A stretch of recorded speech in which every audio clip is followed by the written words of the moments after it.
मित्रांनो, एके दिवशी एका मुलीने आपल्या आजोबांना विचारले की आजोबा, तुम्ही मला काय शिकवू शकता जे मला माझ्या जीवनात फायदेशीर ठरेल. आजोबा म्हणाले, चल बेटा, तुला आज मी एक धडा शिकवतो, पण त्या अगोदर तुला माझे एक काम करावे लागेल. तेव्हा त्या मुलीने विचारले, काय काम करायचे आहे.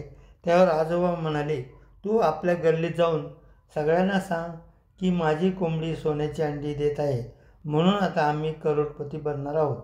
मुलीने पण आजोबाने सांगितल्याप्रमाणे गल्लीत जाऊन सगळ्यांना हे सांगितले, परंतु तिचे अभिनंदन करायला गल्लीतले कोणीच आले नाही.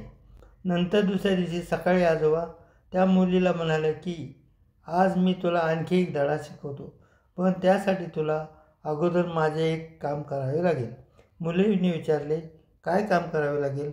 आजोबा म्हणाले, तू गल्लीत जाऊन सगळ्यांना सांग की काल रात्री चोर आले होते आणि त्यांनी त्या कोंबडीला मारून टाकलं आणि सोन्याची अंडी चोरून नेली.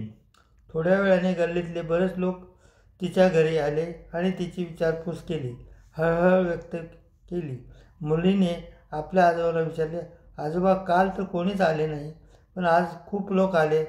त्यावर आजोबा हसून म्हणाले, जेव्हा लोक चांगली आनंदाची बातमी ऐकतात त्यावर गप्प बसतात, पण वाईट बातमी समजली की लगेच येतात, कारण लोक तुमच्या यशापेक्षा तुमच्या अपयशात जास्त आनंदी होतात.